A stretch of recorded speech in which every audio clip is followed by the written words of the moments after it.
It's a great time to explore what's in your own backyard, and here to share what you need to be on the lookout for is Judy Miller with the Urbana Park District. Hey, Judy, thanks for joining us. Are you at the Anita Purvis Nature Center? I am. I'm in the field station with some of the animals. Wonderful. So tell me a little bit about what's happening with Backyard BioBlitz.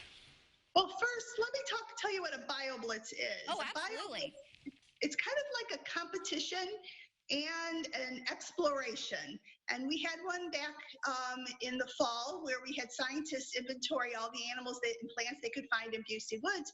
And we thought, well, why don't people do that while they're quarantined at home or while they're staying at home and do a backyard BioBlitz where they can go out in their yard and find out what kinds of things live there with them.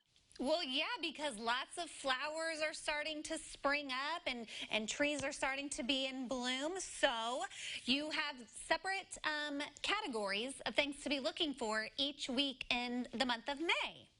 We do. We thought it might be easier for people to concentrate on a particular group of animals or plants.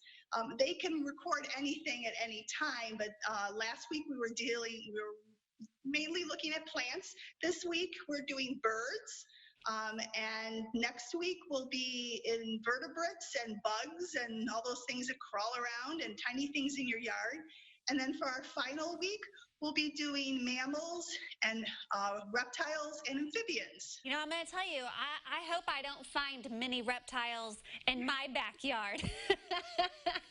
Well, the ones you find would be beneficial. They'll be eating prey that most people don't want in their yard. The most common reptile you'll probably find is a garter snake, which will be eating worms and insects. Exactly, Judy. I don't want to find one of them.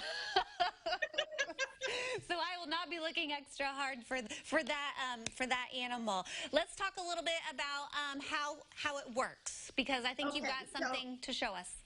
Yeah, I'm going to share my screen with you. Okay.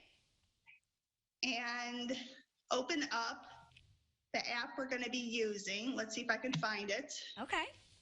It's sideways on here. So we are using an app that is called iNaturalist.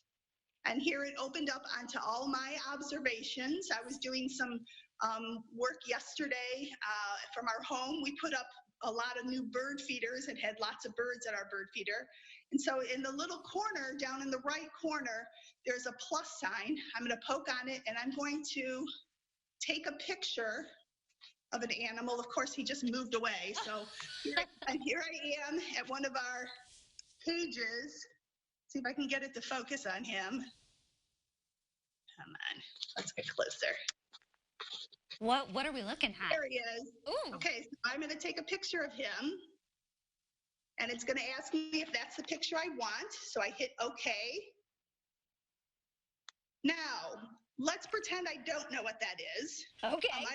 I always start this with a plant or an animal that I do know, so I know how to use it better. Okay. And if you notice, there's a little section that says, "What did you see?" And so I'm going to click on that. And it's going to look and see what are the possibilities. And it has all these weird things. A gecko. I don't know why I think it's a gecko. That is pretty funny. Well, I know it's not. So I'm going to do a species search. And I'm going to put in screech owl. Or I could just put in owl and see what comes up as well, if I didn't know. And there it came up as a screech owl. And on the far right, there's a check mark. I'm going to check that, and it puts it in, and I could actually put notes in, like where I found it in my yard, and this would be a record you have for your yard of where you found that animal. If I pick the green check mark, it'll now add it to my observations.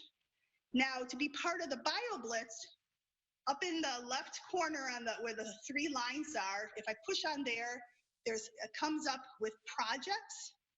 If you push on projects, you can either search, which is if you haven't already picked the project, you'll have to do that. And I searched originally for CU Backyard BioBlitz, and I'm going to click it, and it'll add that. There it is. it adds it to that page. Well, that is so cool. And so then can other people see what you have found, or is this just a way for you to save your own observations? No, they go to the project, they can see everybody else's information. Let me see how I figure I'll get back to you guys now. Hold on. Technology. How do I get back there? Well, we're looking right now at your Facebook page where people can go and check out. And the name of the app again, one more time, is iNaturalist. iNaturalist. Okay, you've still got plenty of time in the month of May to get outdoors and explore what's happening in your backyard. Judy, thank you so much. This is so fun for kids and families to get out and get some fresh air and see what's happening out in their backyard. Well, I hope everybody has a fun time finding out what they have in their backyard. Well, thank you for introducing us to a screech owl as well. So if people need more information on how they can participate in the Backyard BioBlitz 2020, head to CILiving.tv.